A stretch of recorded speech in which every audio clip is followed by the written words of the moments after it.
Today's episode is titled The Uneven Scales of Work-Life Balance. We promise to be on this journey into the heart of achieving true work-life balance, or maybe we have another word for it. I think we're going to end today's conversation giving you some new language around how to manage both work and life and have a strong integration of the two where one doesn't outweigh the other. We're going to be dissecting this myth of exploring the reality and providing you with actionable strategies to create a life of balance and fulfillment with our esteemed guest, Marcus Wilson. He is a multi-family, works with technologies. He's a visionary and founder behind a tool that we're going to talk about today. He's a friend, someone who I highly respect. And we had a 2-hour conversation that I thought was going to be a 15-minute conversation about a month ago. Our conversation, Marcus, a few months ago was, just eye-opening. One, it was great to reconnect, really enlightening to hear your story since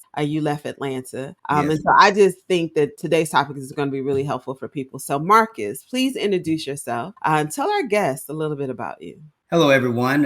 Thank you, Jeannine, for having me on your show. I really am so happy and thrilled to be here and just to be able to have the opportunity to share my life, my experiences with the world, your world, I would say. This is going to be an exciting topic and one that's dear and true to me. So Marcus Wilson, born and raised in Columbus, Georgia. Can you believe that? An hour and a half south of Atlanta.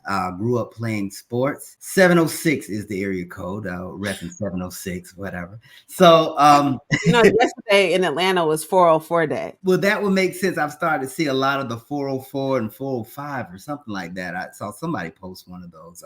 But anyway, yeah. So that makes sense now or whatever. Yeah, I 706 Columbus, right? About an hour, 15 minutes south of Atlanta. Grew up there and went to University of West Georgia, where I graduated with a CIS degree. I have been in computers technology ever since the Commodore 64. And I'm dating myself, so please don't look that up. But that was my first computer. And the thing about it is that it was a big strain to get that first computer for my mom and dad. It was the only thing that I got for that Christmas. And just to think that became my life, what I majored in and whatever. But I remember my aunt, because they knew it was a big strain on them. But I remember my aunt asking me, so Marcus, why do you feel that you need a computer? And I was like, well, I feel that one day, this is 7th grade, I feel that one day computers are going to run the world.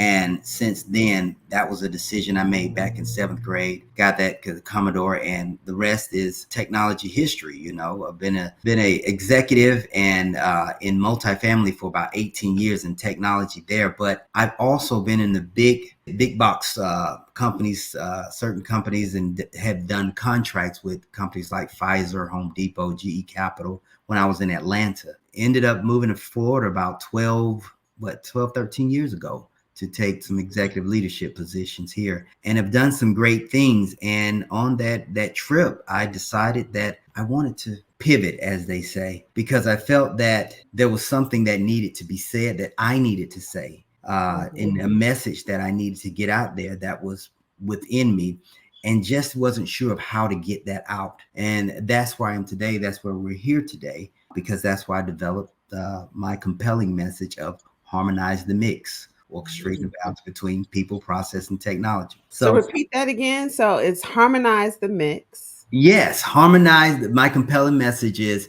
if you want a company that embraces change, optimizes operations, and maximizes the effectiveness of technology, you must harmonize the mix. Harmonizing the mix is orchestrating the balance between people, process, and technology, much like crafting a hit song where all the components come together in perfect rhythm. And I know how much you like music, recorded and live. Our show is really focused on helping leaders lead and galvanize people and help them really increase their capacity around their contributions in the workplace, and really be able to do that in cultures that value humanity, who may even, and recognize people for their purpose, their achievement, their belonging. And I even say, Marcus, I think that we need to infuse the workplace with love again. Yeah. We've gotten to a point where people are just so focused on what can you do for me, or as Janet Jackson said back in the 90s, what have you done for me lately? I think we are so focused on that we forget about the people. What do you think about that? Yeah, yeah, no, you're right. It's gotten to be so transactional. Even going further, as I was just thinking about this another day when I was talking to a colleague, a friend, we were talking about getting certifications and MBAs and things of that nature. We hear a lot of people are, when they talk about getting certifications and MBAs and things of that nature, they talk about getting in order to get, meaning I get a certification so I can get more money, getting a certification so or MBA so I can get better title. Whereas I remember when I went to get my PMP, I wanted to be able to give more. I wanted to get the certification and the knowledge so that I could be a better leader, give more, give better communication, give better service to my team. And that was one of the things. I'm not sure if we're even looking at obtaining knowledge in order so that we can give, and the results will come out from more money or better titles or whatever, because those are just specific measurable results. You want to be able to impact, you want to get in order to impact others. And you're right, everything's becoming so transactional now. It does. And what you are describing sounds very much like servant leadership, right? Mhm. Whatever skills, whatever tools that enhance me to be a better leader, it's because I'm going to be able to impact other people in the workplace and impact our clients, our employees. So it sounds very focused on others. And I really like that. And I hope people really grasp that, because it is a different perspective on Mhm. how to lead in the 21st century. Yeah, because you're right. I think we put so much into technology, and rightfully so. We have to be able to scale. We have to be able to adjust and adapt. But we have skipped over people in a sense of not necessarily investing into growth and development of the people within the Yeah. organization to be able to adapt to that new technology. I've seen that a lot, especially in the industry that I'm in. So that's one of the things that I talk about when I talk about harmonizing the mix. That's part of it. It's part of that people area where you're talking about creating that winning environment. So speaking of winning environments, I think from the outside looking in, a lot of people find the technology industry to be very mysterious, maybe Mm-hmm. a little sexy. I think they assume everybody is just highly contributing. Technology is leading the way, innovation leads the way. Compensation, you guys are drawing in on big dollars. I remember No doubt. before Y2K, like Yeah. people were jumping into technology because they could go from school or go from Oh, yeah.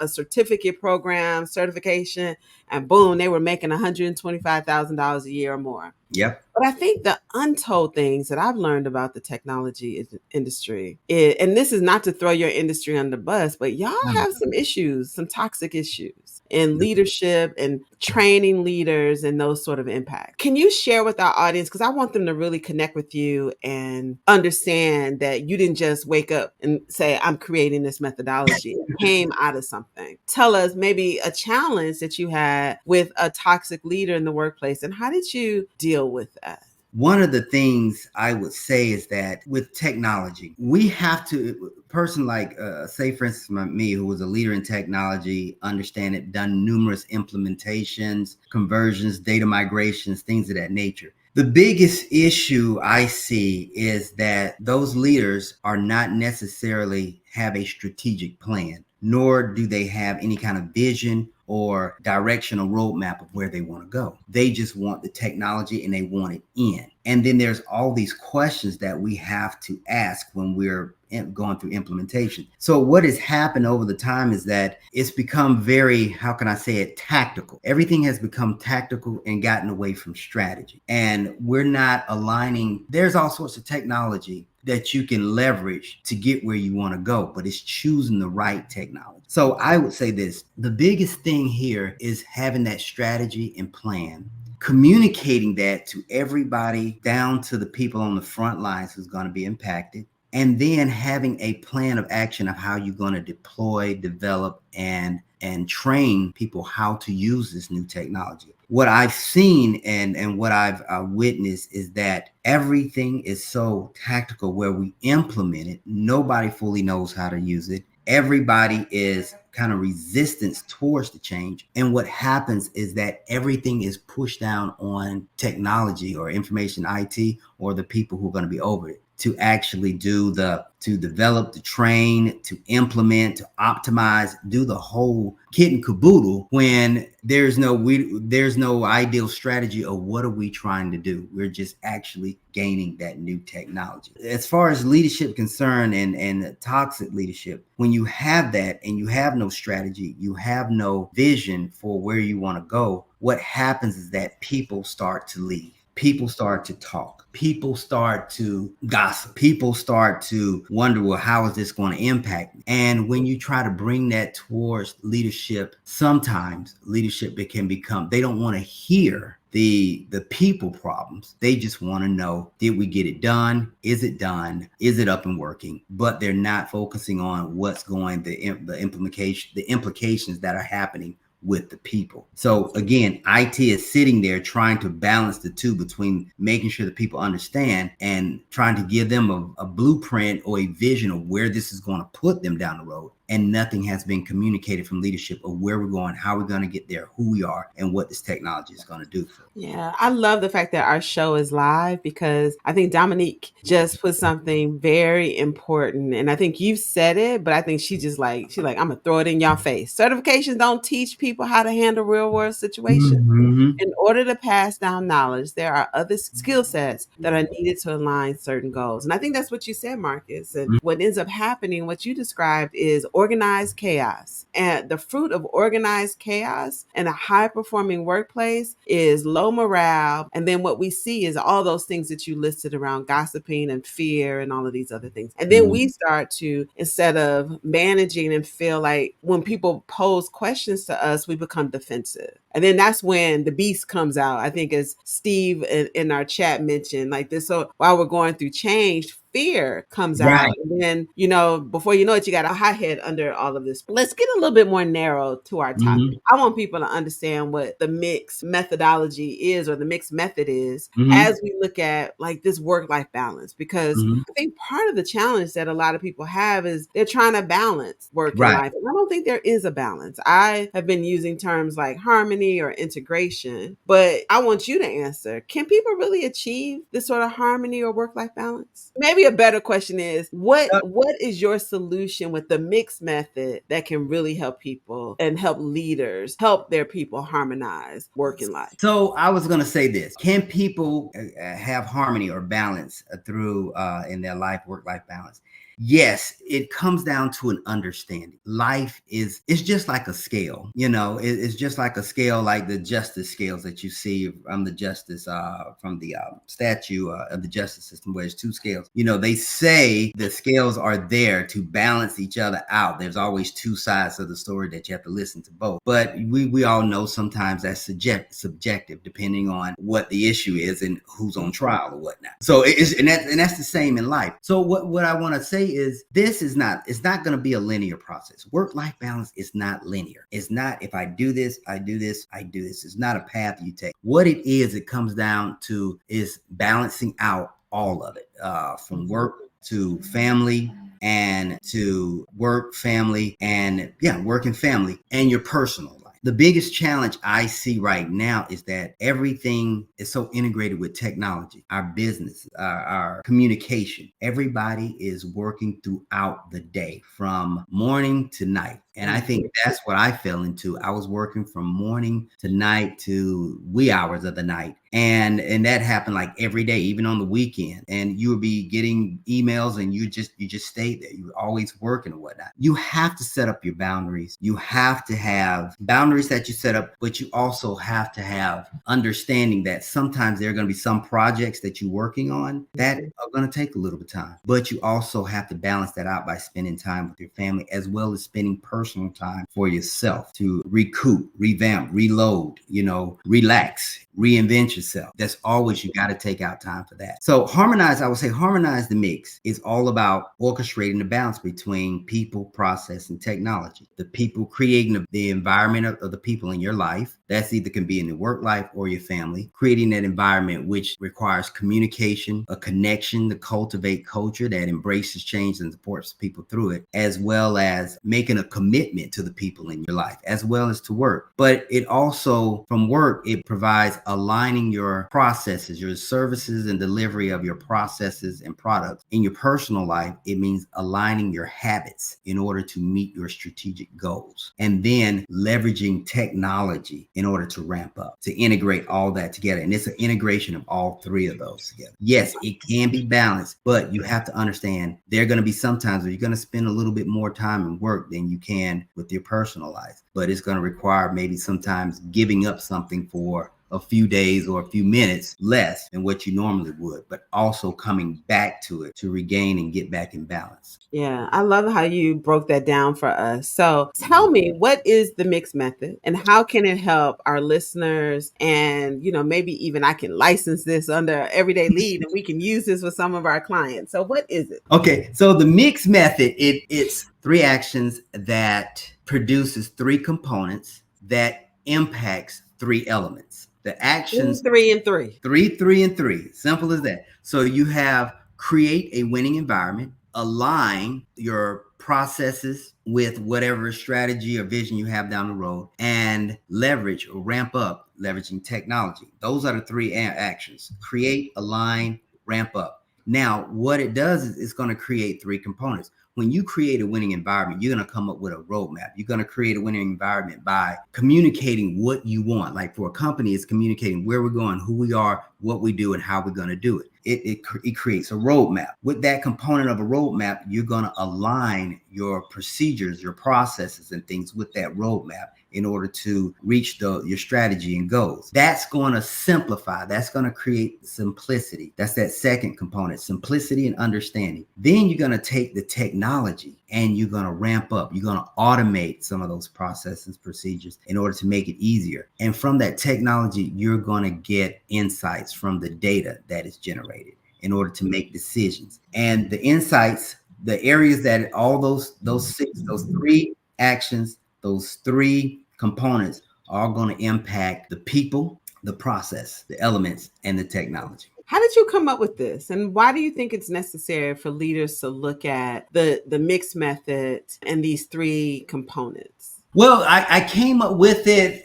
It was a presentation that I did last year when I was at the Resman conference. It was a software conference that I went to last year, was invited to give a presentation there. So it all was devised on doing the 6 steps to minimize 6 steps you can take to minimize the growing pains of scaling a business. Because that's what I've been doing over the past, 12, 15, whatever years, putting in processes, new systems, new processes, procedures in order to grow companies, help companies to grow. Each time I've been successful at that. And the biggest thing that I came out with is that it was always the biggest thing that helped people to scale is the communication, understanding where we're going, who we are, what we're going to do, how we're going to get there. And first and clear, and one of the most important things, how this is going to impact you as a frontline worker, as a regional, as a leadership. How is this new change going to impact you? Always having that communication, core values or whatever, all that needs to be constantly communicated. And when I found out that was the biggest effort, the connection of the culture to embrace change and help others and support others through it. That was another area right there that in that creating a winning environment that came up. And also investing in people for growth, investing in the growth and opportunities for the people there. So the biggest thing I realized then was just creating that environment for the people. And I'm getting too much in the weeds here. Sorry about that. That's But all right. No, this is good stuff. Yeah, the biggest effort is creating the environment for the people. Because I don't care what you do after that. When I did those 6 steps, if you don't have that environment for the people, I don't care how, you're not going to have anybody to be able to analyze processes to determine whether or not you're meeting your goals or not. and you're not going to have anyone to understand the new technology that you're bringing in. So you have to have that environment that allows collaboration, innovation, open feedback, psychologically safe. People feel psychologically safe giving feedback, and just a blueprint, a strategy, a roadmap of where we're going. I found out that that was so critical, that there was so many technology that I remember us getting rid of that actually worked, but because there was no strategy or vision or roadmap of where we were going, people did not harness that technology. They did not know how to. If you didn't show them how, they didn't take it on themselves to learn. They didn't let go of their old processes to learn the new process. They didn't embrace the change. So that was one of the hardest things for me with doing implementation, new processes, bringing in technology. It's just the messaging, the campaign, where we're going, and having that blueprint going forward for the people to understand how it's going to impact them. Why do you think that people piece in all of this work? Because it sounds like to me, and if I'm wrong, correct me. It sounds like in the mixed methodology, the work on the people piece, right? Making sure that you're creating this culture for them, a winning culture. That is that the most challenging part of for organizations to really get that and to master that piece? Yes, that is the most challenging part. I found that most leadership now, because you touched on it a while back, a few minutes ago, when we talked about leadership. What has happened is that leaders have gotten away from messaging. They've gotten away from being motivational, inspiring, developing their teams. And that actually starts with some sort of messaging that you have to deliver to them so that they understand where they're going, how they're going to get there, and what they need to do to get there, whether it's learn new technical skills, learn new professional skills, learn new soft skills, having that roadmap for the people. So I've learned that if you don't have that, you're not going to get a lot of buy-in to new ideas and new technology that's coming in. That over the years have compounded because leaders these days have been, how can I say, promoted, especially in technology. Leaders have been promoted due to a skill that they have. They did it well. It doesn't mean that they're a great leader. They just had the best skill on the team, so they got promoted to be over the team. But yet, nobody took the time to invest in their growth as a leader. To how do I stop what I'm doing that's best, that I love doing, to invest in others? How do I go away from coding in order to develop other coders? How do I go from connecting whatever to help others? And a lot of them don't want to do that. That's not what they really want to do. So they end up holding on to their task that they're good at and not leading. And therefore, you don't have a direction for that department. And sometimes it goes even as far as the company sometimes. And it hurts. And you'll see people revolving door going in and out because everybody's asking, well, what is it for me if I'm not being developed or growing? I have to do it on my own, but can I move up? That is something. And I know you said that, in technology, that's the issue, but I see it with our clients across all industries. Is Mm-hmm.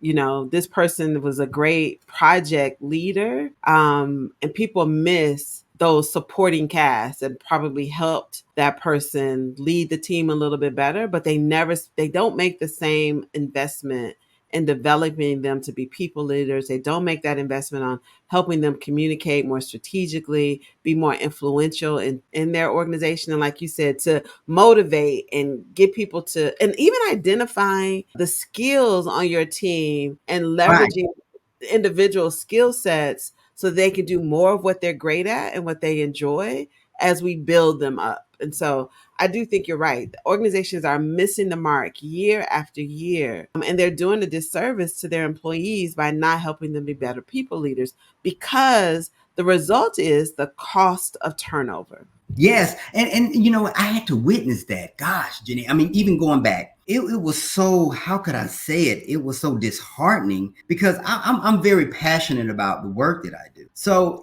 spending time going overtime wasn't a big deal for me. It came to hurt me in the end, but I would say that when you're passionate about the work that you do, but you see people going in and out of a door because there's no messaging, there's no commitment to development and making them better. When you see that happening, you start to become kind of depressed because you're like, well, where is this going to go? Where are we going? What are we doing? Am I just spending hours and hours and days putting in new processes, putting in new procedures just for them not to be implemented because no one ever told marketing or accounting what was going on or whatnot or what we were going to do. It was just a high level discussion, and Marcus, can you do this or whatnot? And you come up with this huge diagram of mapping and everything of what's going to happen, and it just doesn't happen because there's no messaging. The messaging is not there. And you see the people that you work with, they're going in and out the door. It becomes quite depressing. You hear the complaints, you speak up, and sometimes you get demonized for speaking up or whatnot.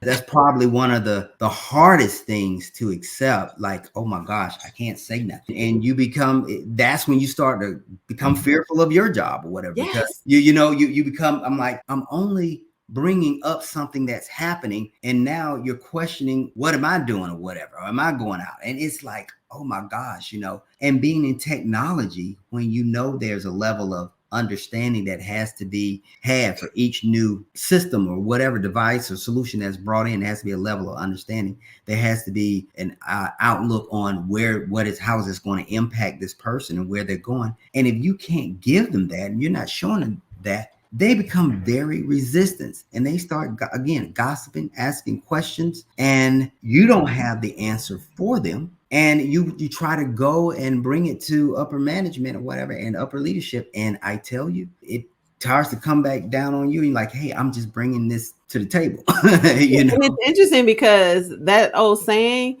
don't shoot the messenger. Yes. When you are the messenger, you often get shot, right? I think a lot of people have spoken up who are people invested leaders, have spoken up, and at the expense of personal loss and jeopardy, they've ended up on the wrong side of justice in their organizations. And it's unfortunate because a lot of senior leaders are far removed of what's happening with middle management and the frontline workers, and they don't want to hear bad news because they take it personally, right? They see it as a personal failing, instead of, oh, wait a minute, I need to find out what's actually happening. Let me slow down and bring people together, and let's talk this through. Maybe I am not sharing enough with them along the way. Instead, oh, there go Marcus creating trouble. Ain't nobody else saying anything because oftentimes you got 12 people in the choir and one soloist. And you're right. And that person is the one that's everybody's coming to. And so I mean, from your personality and what I know about you personally, I know you are the go-to person. People find you a great listener. You are empathetic. You have a high level of emotional intelligence. I think that goes to having a wife and 2 daughters, right? Growing up in a woman dominated home, right? From the standpoint of numbers. So you bring this sensibility into the workplace, but you really genuinely care about people and how they feel. And there are not a lot of leaders like you in organizations. So because they're not, and I know you've put yourself out many times at personal risk, right? You've taken personal risk to speak up. For leaders like you, how can you inspire them to continue to toe the line of people first leadership while giving them these skills that you talked about in the mixed method? Yeah, Jeannine, and I've wrestled with this. I'm gonna be honest, I've wrestled with a lot over the last years, even since coming up with the mixed method, and it all depends on the environment. I go back to creating that winning environment, but it all depends, how do you manage this in that environment? Because if it's a healthy environment and it's open, it's psychologically safe, people feel psychologically safe, and you can come in and talk about it, and they focus on the actual issue and not necessarily the person that's bringing it to them or whatnot. If they talk about it and know that it's out there, and we say, well, how can we resolve it? That's healthy. That is so healthy, and it's rewarding because you feel like you're doing something to make things better. Now, I realize this, that I see in a toxic environment. I said this earlier. You have to, if you're passionate about what you're doing, you might have to get out of that environment because your heart is in it. Your heart is in your work. Your heart is in what you're doing. And regardless of what you're doing, things may not change. Matter of fact, they may blame you for everything that's happening or whatnot. Not that it's saying that it happened, but that could happen. I've seen it in certain situations. Yeah, me But too. but how do you manage that? You have to pull back. You in certain ways you have to pull back and go with, you have to caution. You have to go in with caution. You have to, I would say this, bring things up, pull people aside, because when you're in a toxic environment, people are really sensitive. So you have to have a lot of one-on-one conversations in safe places where it's just you and them. Don't email, don't whatever, call, have a face-to-face, whatever you can, anytime you bring matters up. You want to let them know that I'm approaching you with this first because I wanted to give it to you like this. Do not bring it up in front of people because they get defensive. Even if you think the room is safe, bring it up, approach one-on-one, even if it's a leader and you're telling them what's happening, have a one-on-one conversation. If it's a safe environment where everybody is open, then yeah, you can actually open up and feel honest, but don't put it in a sense of what's happening. Share how it makes you feel. Put yourself at the one that's at risk of how it's impacting you and your job and your team or whatnot. And don't make anyone wrong about it. Just saying this is a issue that we have. How do we get through this? It's all about that open communication and collaboration that you have. And they have to set up an environment for that. If you have a lot of siloed departments where people don't talk, you're going to have to do a little extra communication. You're going to have to go one-on-one. You're going to have to go to the office. You're going to have to make calls. It's a lot of work. It can be done, but if you're passionate about the job, you have to say just how, if you love the company, love what you do, you're passionate about it, it's going to be a lot of work, but it can be done, but it's going to be very, very hard. And it's going to take a lot of your time. It's going to be slow too. I'm glad you ended with it's going to be slow. I think there's also like some rules of engagements teams need to do on the front end of planning. We project plan, right? We plan for the project, but we don't plan for how we're going to interact. And so I Right. think it's really important that teams start with, okay, this is the project. This is our vision for it. These are our objectives. And then they also need a line that says, how are we going to engage? What are those psychologically safe principles that we're going to make sure that we are interacting with every day? We're going to gauge the temperature of the team, even if we just use a simple emoji app, right? We send out a link, it has 5 or 6 emojis from smile to sad face, and we just check the temperature about how people are doing first personally. Right? How are you today? Is this a good day? Because then you might find out I showed up, but I ain't really here because this is happening at home. I got a kid that's being bullied in school. Yes. I have a Yes. parent that we just found out was sick. We had a car accident last night, right? Because people don't come into work and announce these life incidents that happen to them. They just try to press through it, but then it impacts how they show up and no one knows what's going on. But what ends up happening is there's gossip like, oh, Marcus he ain't doing what he's supposed to do, or he's holding Right. us back, or he's slowing us down. But nobody checked in. It's like, hey, Marcus, everything okay? Are you Right. cool? Right. We're Right. going to do that. And so I think there's a component of those things that are missing from the project planning, no matter what the engagement is, right? Right. We could just be, reviewing financial statements. We could be doing month end close and accounting. It doesn't have to be an SAP implementation. It doesn't have to be a Right. data migration project. It doesn't have to be that large for us to do continuous check in with our people, finding ways to engage and challenging those. Right. Right. Looking at someone saying, did you really say what you wanted to say? Are you beating around the bush because you don't want to hurt someone's feelings? We start one of our, a couple of boards I sit on. One of the things that we do, because what we're working on is personal, like you said, right? Like the work, Right. we're passionate about it. Like you said, a lot of internal corporate leaders are passionate about what they do. And it gets a little dicey, right? It's Yeah. sometimes it's political. But one Yes. of the things that we do is like we suspend our right to be offended. We're going to suspend our right to be offended. And we're going to get through the challenges of the work and communication. We're going to be direct, open, and honest. But we're also going to be kind and thoughtful with our words. We're going to be great listeners, right? We're going to let people speak without interruption, even with questions. We do this Hmm. exercise, Marcus, in some of our high performing teams, where Right. we have people talk for 2 consecutive minutes, and the person listening, so it's a one-on-one exercise, and the person listening cannot ask a question, cannot interrupt, cannot ask for clarification. They have to listen for 2 minutes.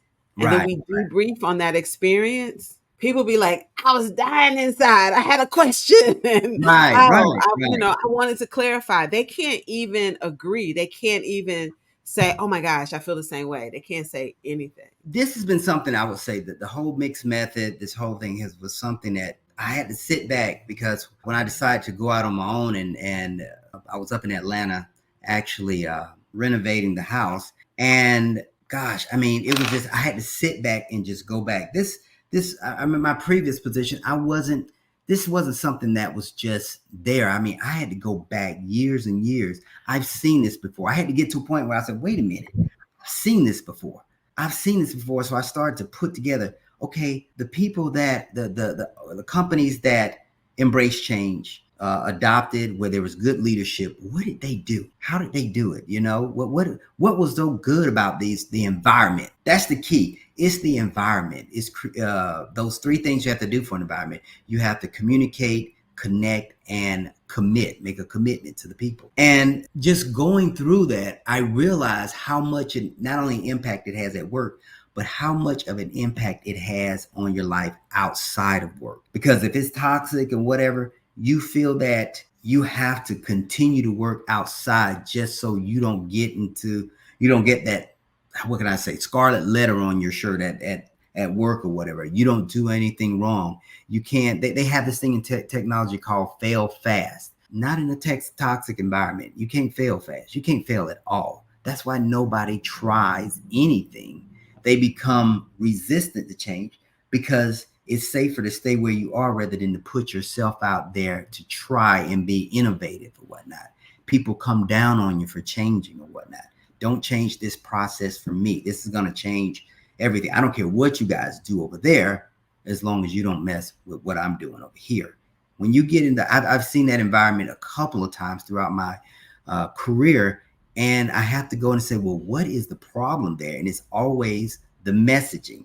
It's always the lack of strategy, a lack of vision of where we're going. And it's also a lack of commitment to investing in the people to develop their skills continuously so that they can adapt to the change that's coming down the road, or continuously adapt and learn new skills. And they tend not to analyze processes constantly. Like we always talk about continuous improvement.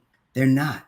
They go with what's best for them, and what they do is whatever's best for them, whatever's best for their lifestyle and their routine, that's what they stay with. And they will alliance with others, and they will stop change from happening. And then you get that whole silo resilient. And I'm not talking about a good resilient. I'm talking about people where they push back on change resilience.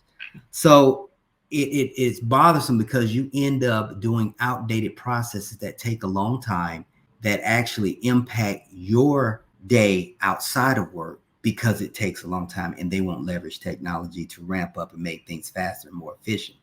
The people in there become stagnant. The business becomes stagnant in a sense and not stay competitive. And eventually, if you stay in there too long in that environment, it's going to have an impact not only on you physically, emotionally, but it's going to have an impact on you, your family and stuff. I would say it did with me. It really did. Not spending enough time with family, daughter, and things of that nature, daughters or whatever. When I left, and I was like, wow, my daughter's in college now. I totally forgot.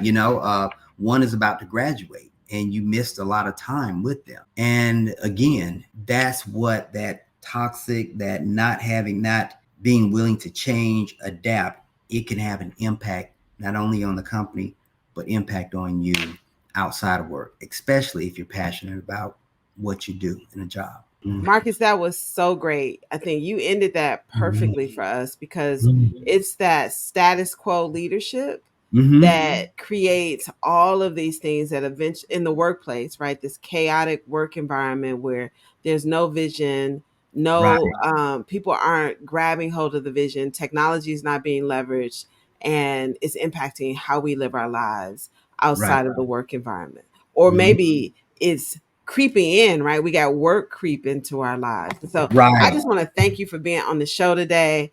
Yeah. This Yeah. has been so good. I think you have given us, with the mixed method, the answers we need to better manage our teams and our work environment. So if you are looking to better engage your people, create better processes, and leverage technology, please connect with Marcus. He is the solution that you need Mhm. with the mixed method. Marcus, please tell our listeners where they can connect with you, how they can find you before we end our show today. Absolutely.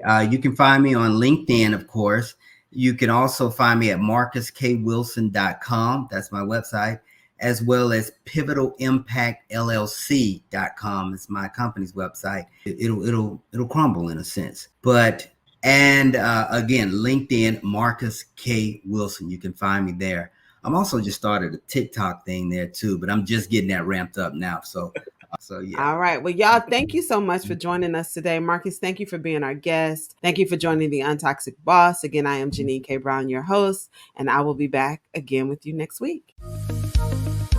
We want to introduce you a resource that we know that will impact your life and your career. It's a book, Unstuck and Unstoppable. It is the ultimate guide to overcoming obstacles and achieving your goals. With practical tips and inspiring stories, the book will help you leverage your value, increase your visibility, and gain recognition to accelerate your career. Take action towards getting the career that you deserve. This book was named Best Career Book of 2022. Get your copy anywhere you buy books, either on Amazon or at our website at unstuckandunstoppablebook.com. Thank you for joining the Untoxic Boss podcast today. We are here and on a mission to help people stop being a jerk at work. We'll see you here again next week.